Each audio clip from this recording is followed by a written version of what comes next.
কিভাবে একটি MRI machine on করতে হয় চলো এটি দেখিয়ে দিই। প্রথমে আমার এখন মেশিনটি অফ আছে, তো এখানে একটি পাওয়ার বক্স আছে। তো পাওয়ার বক্সের ভিতর একটি চাবি আছে এবং 3টি বাটন আছে এবং আরেকটি ইমার্জেন্সি বাটন আছে। তো এই চাবিটি এখন আমার লক করা আছে, অর্থাৎ পুরো সিস্টেম লক করা আছে। আমার প্রথমে চাবিটাকে আনলক করতে হবে। চাবিটি আনলক হয়ে গেল।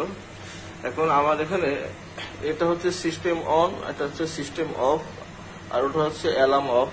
তো আমাকে অন করতে হলে প্রথমে সিস্টেম অন বাটন চাপ দিতে হবে। তো আমি চাপ দিলাম।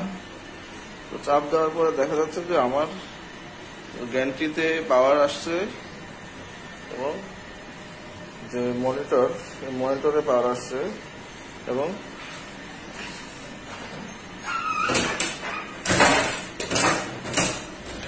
আমার মনিটরে পাওয়ার পেয়েছে।